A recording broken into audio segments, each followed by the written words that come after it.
Welcome back to another episode of Pioneers We Need to Talk, a show that focuses on talking about a variety of issues and topics with the students of Utica University.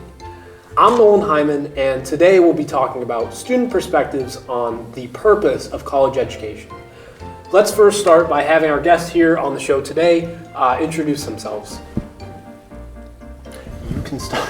Oh, sorry, I thought we wanted to give the short stack an option. Actually give yes. Okay. In order of height. Yeah. Wow. So I'm Megan Tierney. I'm a criminal justice major here at Utica, and I'm a freshman.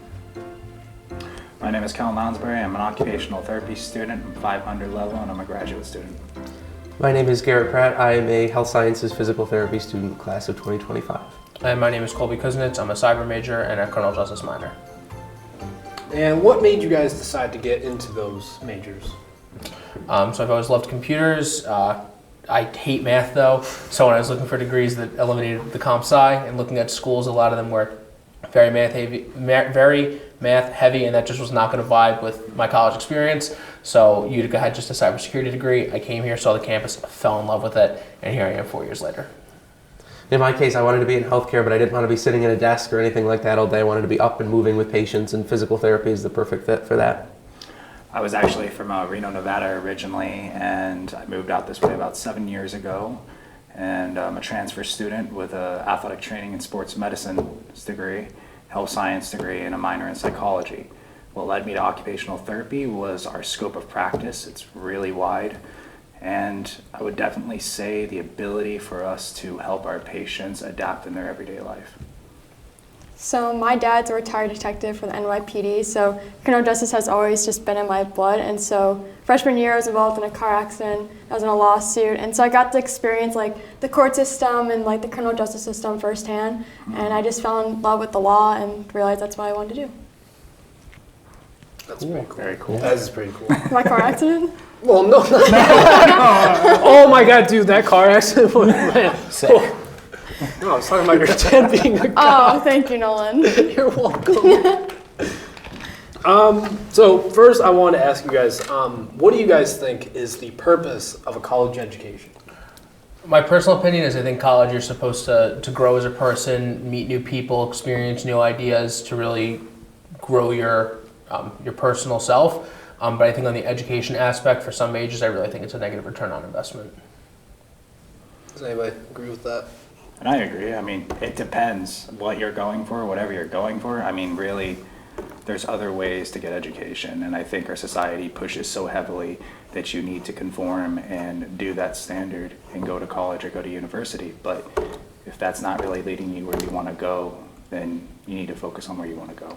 You know, I think in the cyber, because I'm a cyber major, obviously, I think that, so I spent $40,000 a year after financial aid and everything, so that's 120 after 4 years' time, and I graduate with a college degree, but I don't actually graduate with any of the certifications that companies look for. So we're talking, CCNA or the CompTIA Plus, which are, what everyone gets, but I didn't graduate with any of those, so great, I have a cyber degree, but so does everyone else in my class. I don't have anything that separates me, but as opposed to if I had that $120,000 to go put into courses and trainings through Cisco, through Google, through any of these, that sets me apart from my peers. So, but what I can't get from that is all the other well-rounded experiences that I got.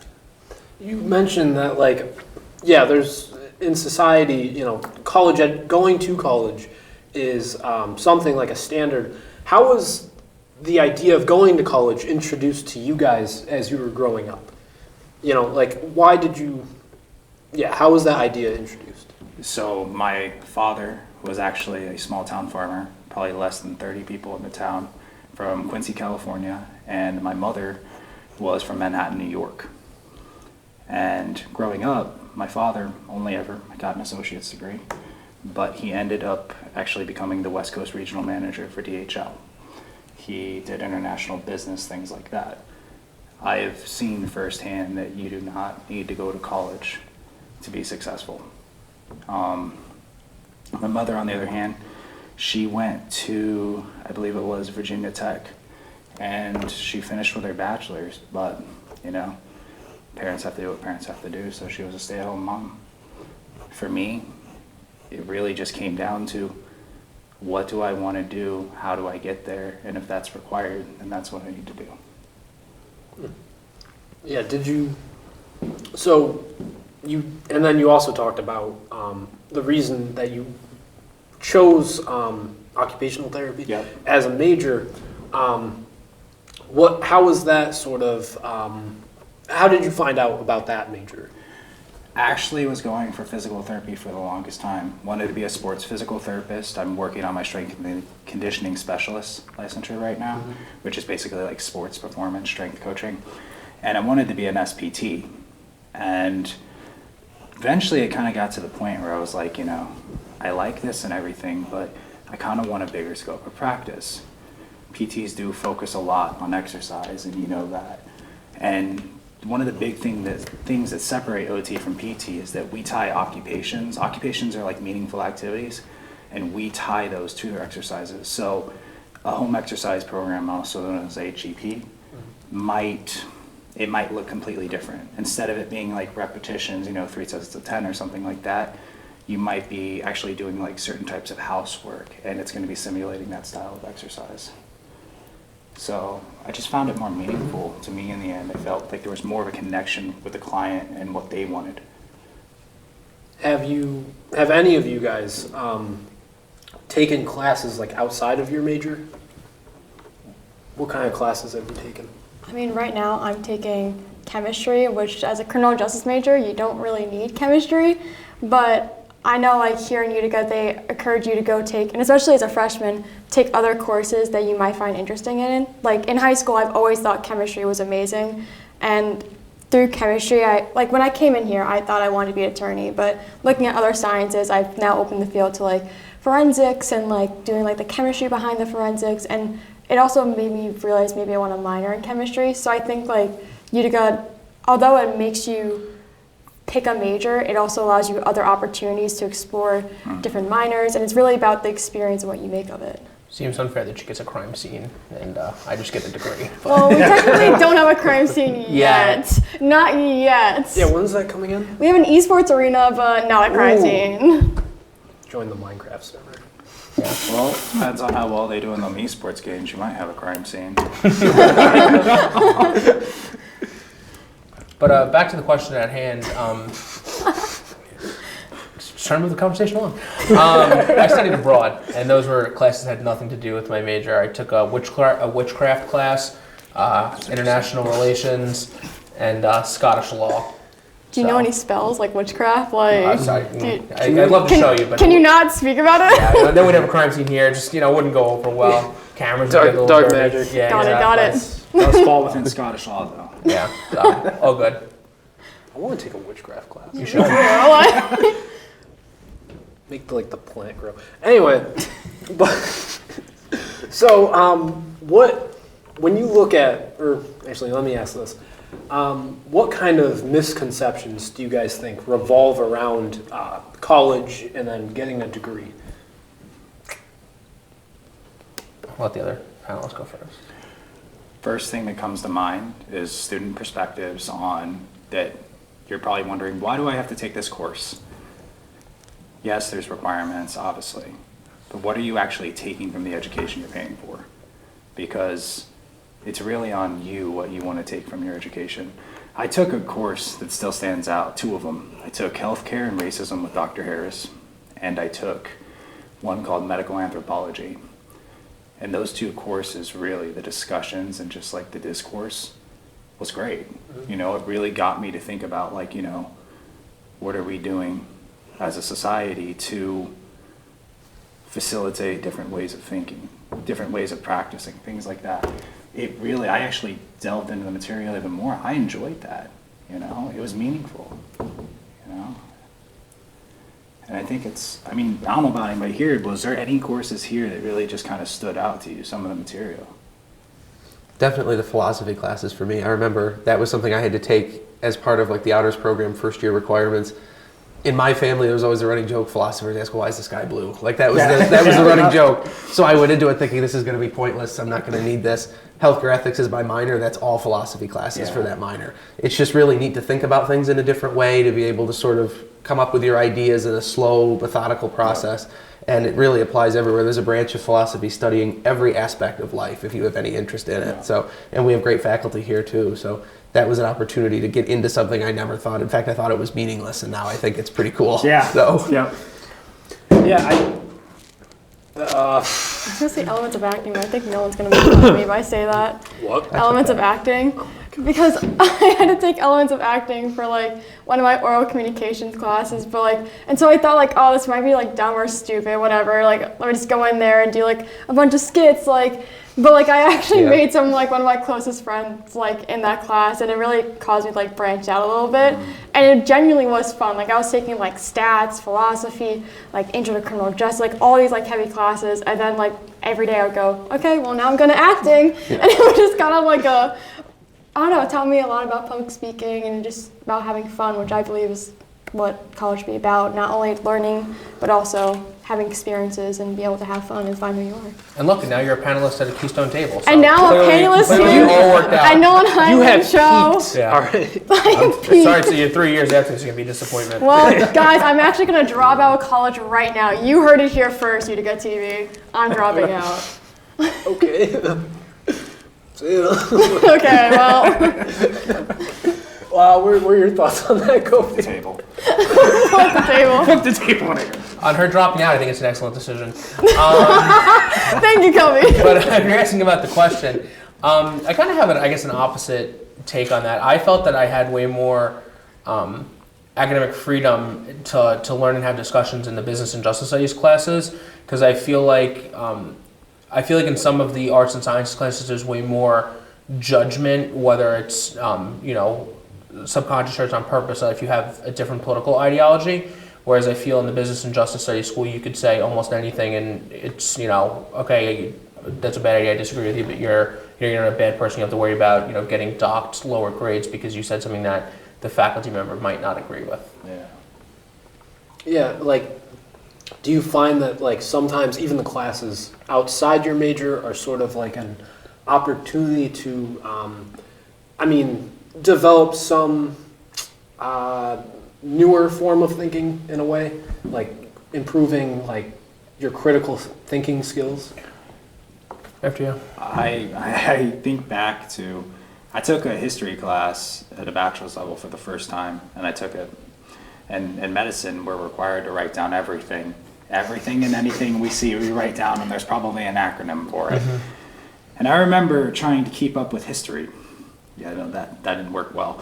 I remember being done the first session of class, I had 15 pages of notes. And I was like, yeah, I don't think this is the way this is supposed to be. And over time, this class was actually, I took it with Dr. Harris. He started to teach me, it's what the information you pick from, what you hear, the themes, all the little things throughout history. He taught me to be more selective with what I was reading. And I would say one of the biggest things I ever took from that class was the ability to speed read, skim chapters. Because, in reality, in graduate school, you don't read books. I'm sorry, but if somebody tells you you don't read books, especially in medicine, you don't read books, you don't have time. You learn to skim. You learn how to pull the information that's important, what you need, and get out. That's what you have to do. I think it's kind of like that in cyber as well. Yeah. Where even in the programming part of it, a lot of it is knowing how to research, but in the modern age, it's knowing how to Google your question and extract the data that you're looking for. Because that's really, people are like, oh, I just Google, but like if you don't ask some of the questions the right way, you're not going to get the answer you want. How much Nice. You gonna take that from her? This is your show. guys, stop. I can't do this anymore. Jesus, what was I gonna say? Candy's horror actually. No, but with learning about different ways to research. There's the question I was going to ask. Let's say 10 years from now, after you graduate college, how much of what you learned in all of these classes that you've taken so far, how much do you think you're going to remember from those classes?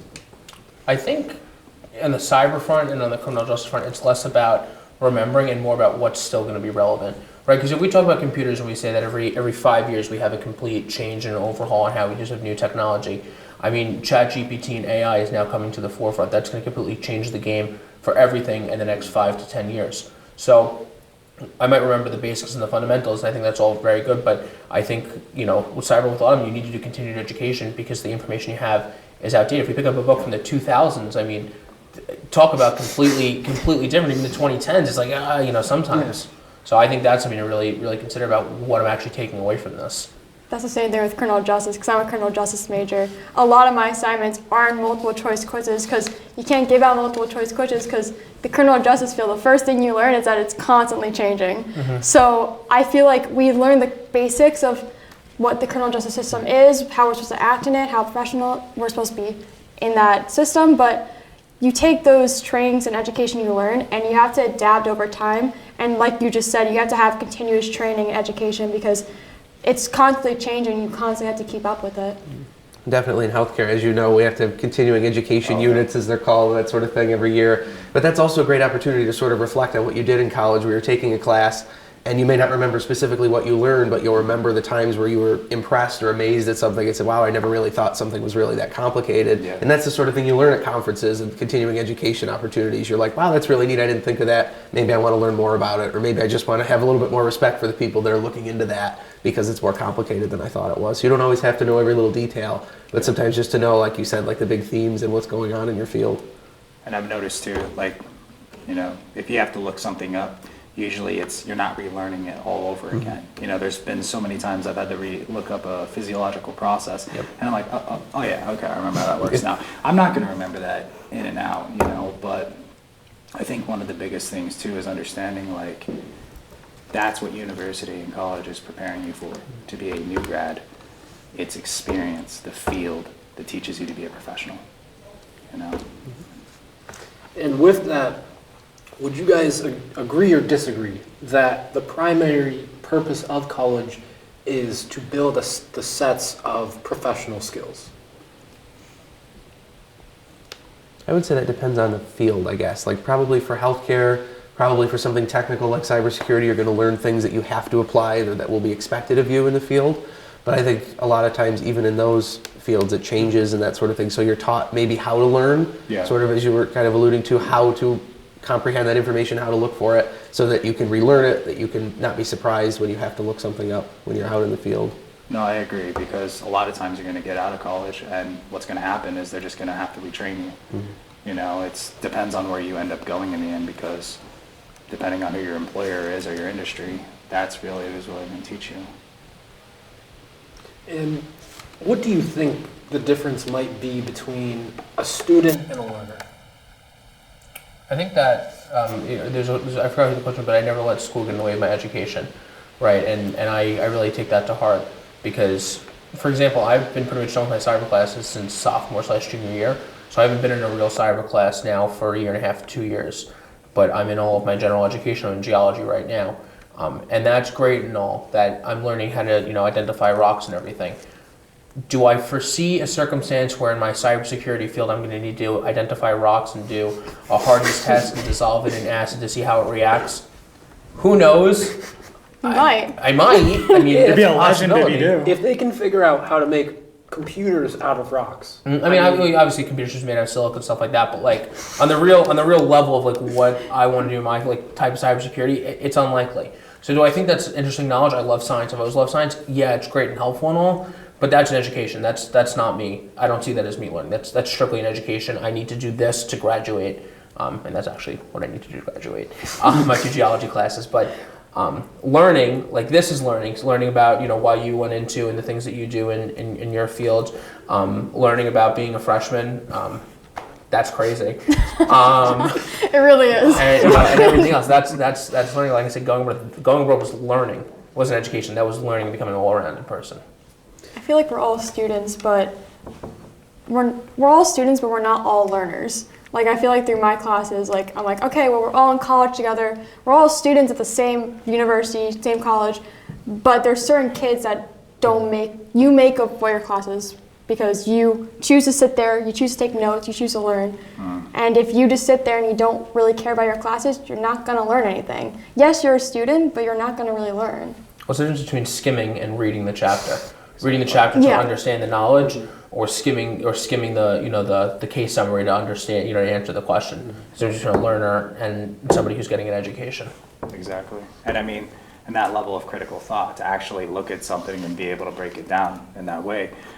In OT, we do a lot of focus on neuro, and it's shown that when you're engaged with the material, when you care about what you're learning, when it's something meaningful to you, you will develop new pathways in your brain. You will literally undergo neuroplasticity. If you're just sitting there listening in these classes, I really, really urge you to start finding something meaningful to tie that information to and ask yourself why you're here. Now with that, what's the worst class that you've ever taken? If you say you gave me that look like you. I really think that some of the 100 level classes, I'll speak generally, and not the major ones because I was somewhat interested, but the non-major, so theater, the ethics class, that those flavors of classes. While I grew up, I did tech for theater for years. Last year I worked in the theater building, the sets and everything like that. I love a good thought experiment and stuff like that, but I wish it was more in tune with applying it to cybersecurity or applying it to criminal justice. Because it's great to do theater and it's great to have improv skills to be able to think on your feet and work on the fly and stuff like that. But that's not what we did. It's great to talk about thought streams, but how do I navigate dealing with access and stuff like that? And I would prefer more philosophy and psychology to focus on that aspect, things that are applicable, not let's talk about utilitarianism and all that stuff. Let's appreciate I got the class, but I don't. It is hard for me at this point in my life to map that onto something helpful in my field. For me, it's any class I had with Nolan Hyman. No, I'm kidding. No, but actually it would be my stats class. I've only had one full semester here at college. It's only my second semester, but... I thought you dropped out. Oh, yeah. You're out the doors, so... You're a new grad. This is my last semester here, but for my previous semester, I would take my stats class. I love math. I was going to be a math minor, but after taking it, I was like... No thanks. I kid you not, I don't think I retained a single thing from that class. So I was like, well, that's my worst class I've ever had. Weren't you a mathlete? Shut up, I was. No, be proud of it. I was the treasurer of mathletes, I was. Yeah, that tracks. Okay, well, it was nice having me on the show. No. And did you say what the worst class you took was? One from last semester, interprofessional education on something, but it was supposed to be different, but it turned out to be the same class I took like a semester prior, but we were told we need it to graduate, and then we were all online, and it was everybody talked about it, we'll put it that way. When you're taking classes like that, have you ever had the sort of attitude where you said to yourself, in the real world, I won't have to use this? I personally haven't. With my class where I didn't like stats, it wasn't necessarily because of the math itself. I know math is inevitable. We're going to have to use math eventually.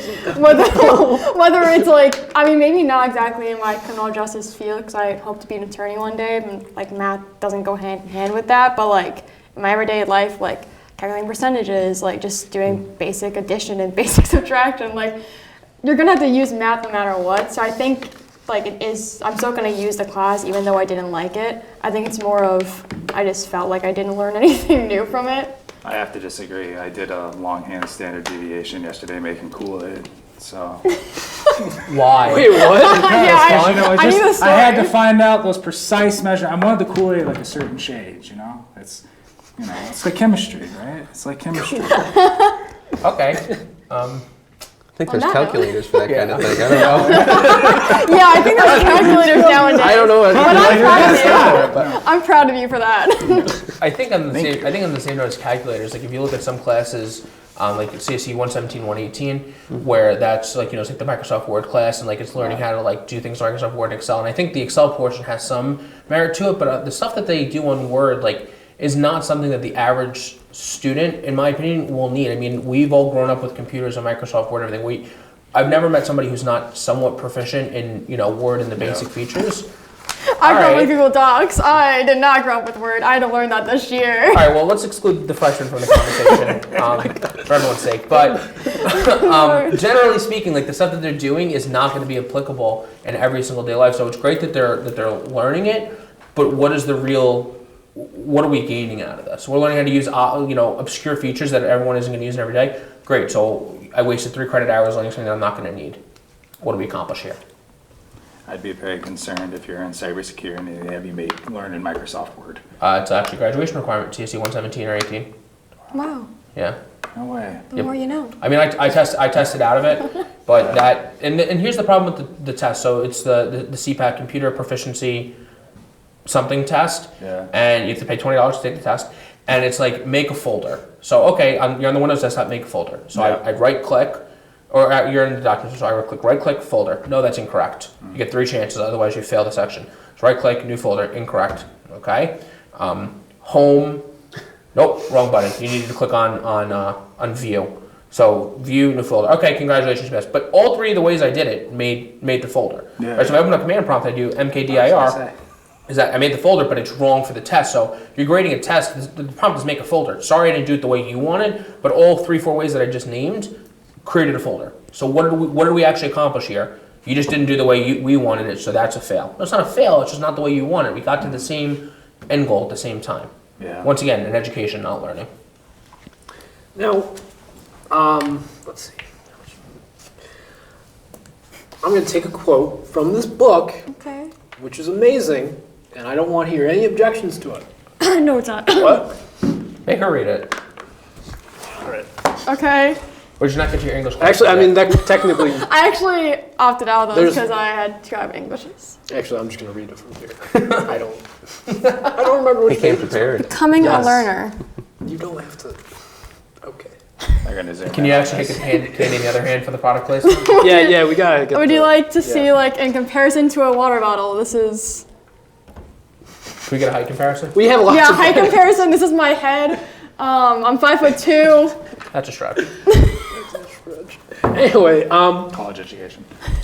So this one statement, tell me what your guys' thoughts are on this. Learning is a way of being. It is part of your character. It's not just information that you have memorized. First thing that comes to mind with me is we always hear about, I'm sure we've all heard this a million times, the master and the student, right? A few years back, I came to this conclusion where the student's actually the master. Because the student is continuous. The master is fixed.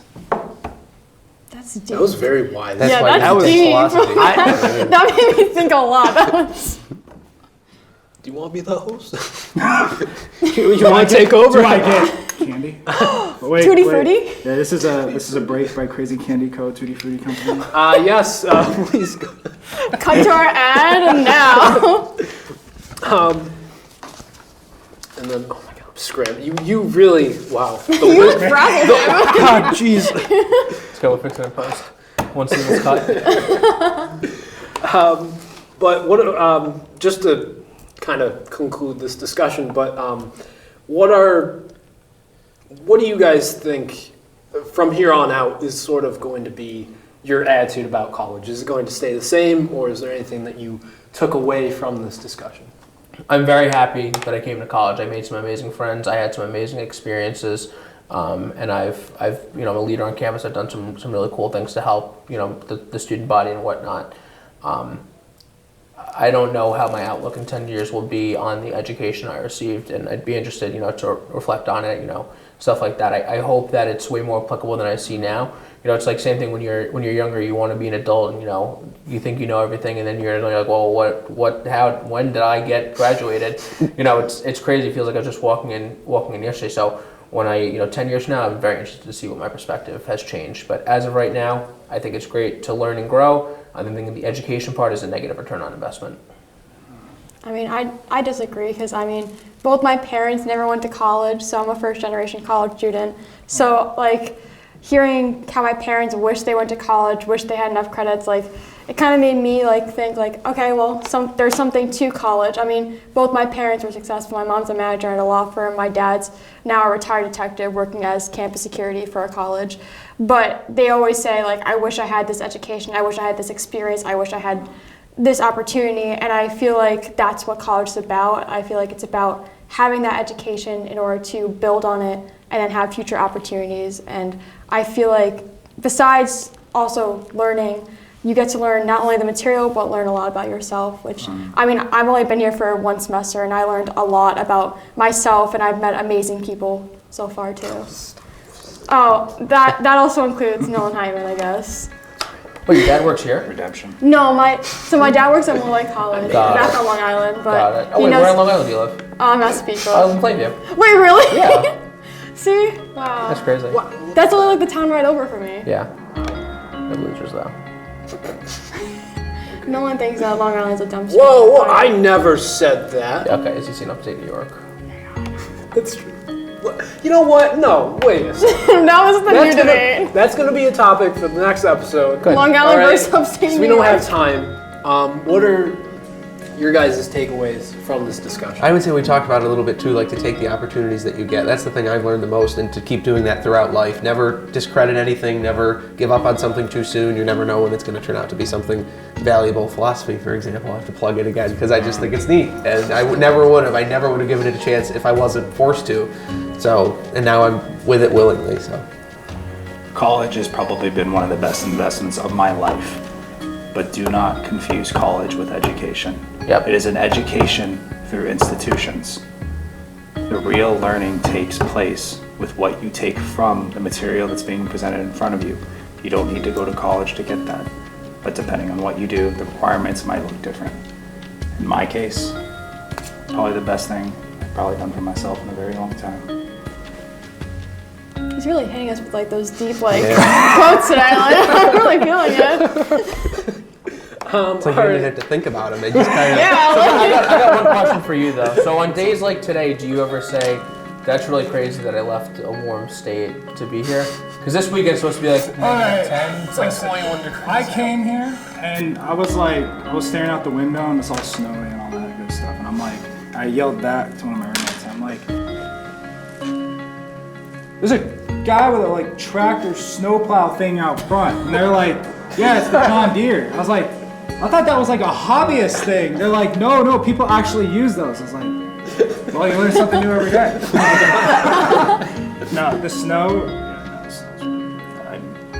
You know, it would be cool if we could, this is going to sound crazy because it doesn't work, but if we could have snow when it's warm out, so you can just go cool off in the snow. Like the snow can just exist when it's warm out. So it's hot and you just Hey, ready? snow Have man. ice cream. Ready? This is why there's ice cream in the summer. Yeah, but if I have an ice cream fight, it's a lot bigger issue than if I take a snowball and throw it.